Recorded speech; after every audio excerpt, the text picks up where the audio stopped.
One thing I haven't mentioned to you is interest, and interest is what we call usury. So some of you might not have heard of usury. But usury is one of the greatest and most evil things in our modern system. Now, this is how usury works, right? If I want £100, $100, whatever it is, right, and I go to a bank, the bank is going to lend me that £100, and they're going to say, well, we're going to give you that £100, but in return, we want 110 back. Right? So the bank have created this £100, and they say, well, now we've created this £100, we want you to find an extra 10 for us. I want you to just let that settle. Okay? Just let that settle for a moment. Breathe. Because this was hard for me when I first got it. When I first saw this, it was hard for me to get my head around. And if it takes a little while for you to, that's okay, because it is a bit tricky. Let's do a quick reminder, okay? Fractional reserve lending. Fractional reserve lending. Or fractional reserve banking, yeah? These things mean that if you deposit £100, this apparently is real money. Let's assume it's real money, right?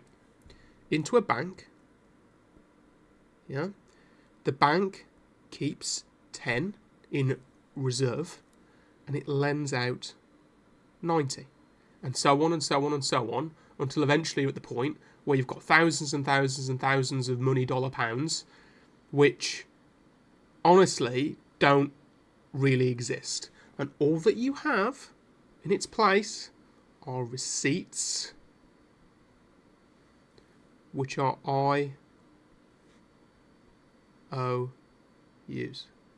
That's money. Money is an IOU. That's all it is. Okay? Now, with this IOU that you've got, this is the system that I've been talking to you about the entire time, yeah? That this originally was backed by gold or silver, but now it's backed by... What's it backed by? Fuck all. It's backed by nothing, right? It's backed by belief. Faith. Yeah? That's what it's backed by. Now, the bank has invented this extra 90. Right? This extra 90 did not exist previously. It didn't exist. It was invented. It was invented by the bank. So if the bank says to you, well, we're going to lend you £90, we'll call this person Tim. Tim. Yeah? We're going to lend you £90, Tim. But in return, we want an extra 10 back. So you now owe a grand total of 100. Well, where is this 10 going to come from? Because Tim here, Tim can't create money, can he? Right? Only the bank or a government can create money. They've got that special power where they can create money for some strange reason. But Tim can't create money. So where does Tim get that extra £10 from if it's not created? Well, he's going to have to get it from Bob.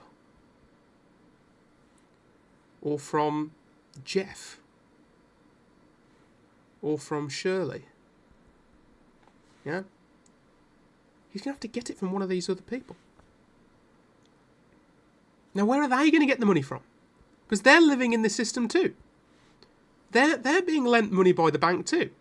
Yeah? So where are they going to get it from? Where are we going to find this extra 10 of interest from if the place creating it isn't actually creating it at all? Where's it going to come from? Do you see the problem? The problem is that it can't come from anywhere. It cannot come from anywhere because it doesn't exist. So what does this mean? It means that usury is evil. The reason it's evil is because it traps people fundamentally in debt. And what is debt if not servitude? Slavery. Yeah?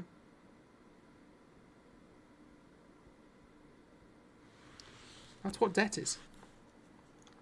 Debt is an enslavement to something else. And in our world, what that is it is enslavement.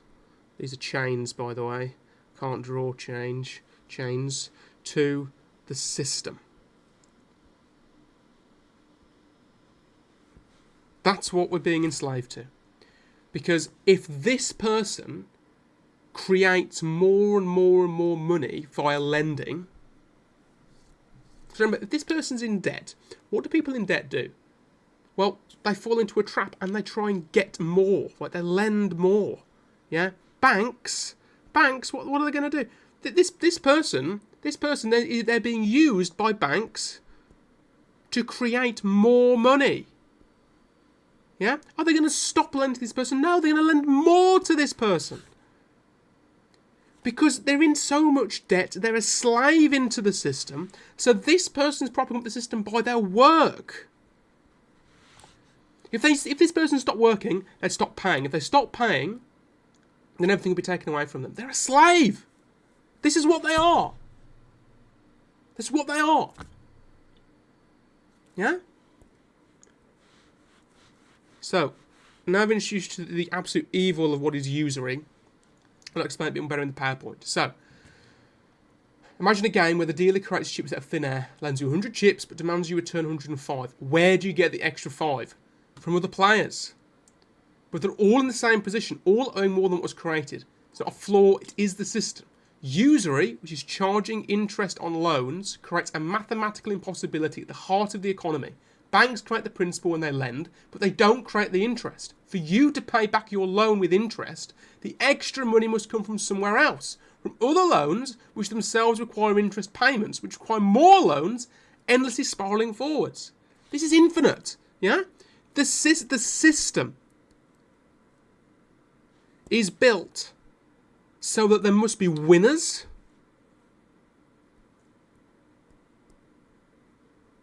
and there must be losers. It is built this way on purpose.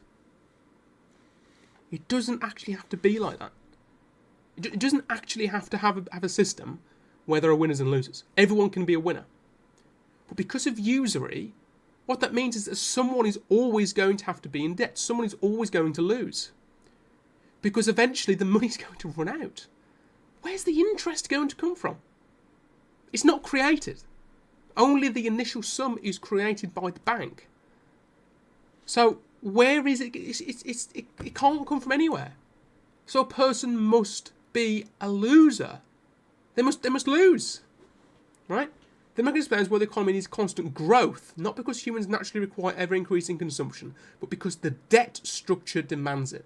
Without expansion, the interest payments can't be made. This is why we have boom and bust cycles. Yeah? If we're in a boom, like I mentioned before, if we're in a boom, then debt is being created. And if we're in a bust, then debt is being eliminated. Yeah? So who wins when debt is being created? People with loads of money. Yeah?